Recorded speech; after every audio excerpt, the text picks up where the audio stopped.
Tranche de cake, une part de vie et d'alimentation.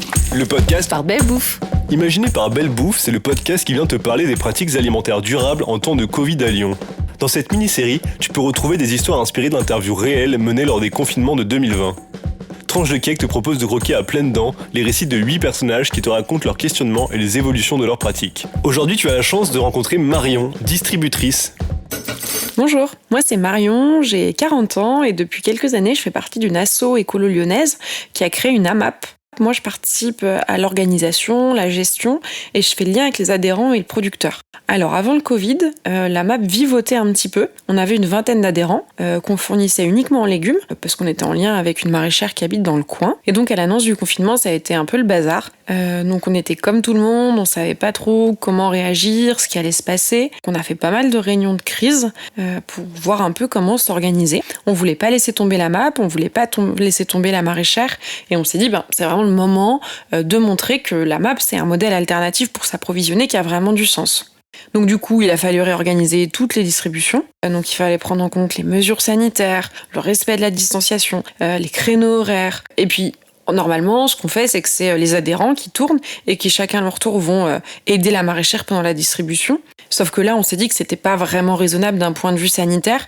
Donc ce qu'on a fait, c'est que le cœur de l'équipe de la MAP s'en est chargé. Donc les adhérents venaient juste chercher leur panier. Et pour l'organisation, d'habitude, on fait plutôt une distribution sur place parce que la maraîchère arrive avec les légumes qui sont en vrac dans des caisses. Et à partir du moment où il y a eu le confinement et le Covid, là, la maraîchère, elle arrivait avec les caisses déjà prêtes. Donc, les adhérents, quand ils venaient, ils avaient juste à prendre leur caisse, mettre les légumes dans leur sac et repartir pour éviter au maximum les contacts. Ça prenait un temps de dingue, mais en même temps, c'est la seule solution qu'on avait. Du coup, au fil des discussions, soit entre amapiens, soit avec la maraîchère, en parlant autour de nous de comment est-ce qu'on s'était réorganisé, on a eu vent d'un producteur de fromage qui lui galérait justement à vendre ses produits parce que les marchés avaient fermé et que en fait pour lui le printemps c'est le moment où il a le plus de fromage parce qu'en fait c'est la pleine saison de production des chèvres et il savait pas comment faire. Donc on a réfléchi à comment est-ce que de manière temporaire, on pourrait l'intégrer éventuellement à notre AMAP.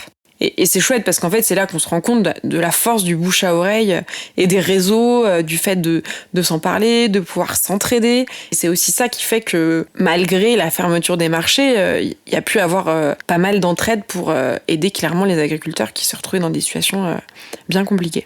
Et du coup, pour en revenir à l'éleveur de chèvres, on a réussi à créer un nouveau débouché via la MAP. Ce qu'on faisait, c'est qu'on proposait toutes les semaines un contrat fromage, parce que c'est comme ça qu'on dit dans les AMAP, où les adhérents à la MAP commandaient à leur convenance, ce qui permettait à l'éleveur de pouvoir vendre une partie de ses fromages.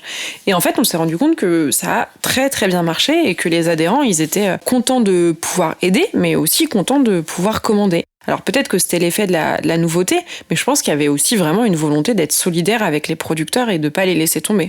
Bon, après le confinement, et quand les marchés ont réouvert, le rythme des commandes sur les fromages, ça a ralenti. Et en même temps, c'était plus ce qui était très pratique pour le fromager, parce qu'il avait aussi les marchés à gérer. Et puis en fait, petit à petit, on est arrivé à la fin de la saison du fromage de chèvre. Donc à un moment donné, les commandes se sont naturellement arrêtées. Mais en même temps, on a vu que proposer d'autres produits, ça a permis de relancer une nouvelle dynamique. Et on se rend compte que peut-être pour relancer notre AMAP qui vivotait un petit peu avant le Covid, ça serait bien de travailler avec d'autres producteurs, de permettre aux amapiens de pouvoir varier un peu les produits et d'avoir accès peut-être à d'autres choses en plus des légumes. On ne sait pas comment on va le faire encore, mais clairement on réfléchit à organiser des commandes auprès d'autres producteurs, même si c'est pas simple. Il y a vraiment un potentiel qu'il faut qu'on réfléchisse ensemble.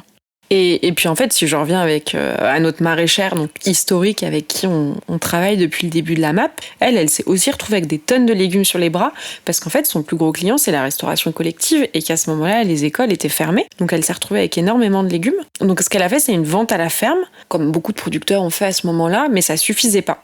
Donc ce qu'on a imaginé, c'était proposer des paniers à l'unité, sans engagement, mais sur le lieu de la MAP.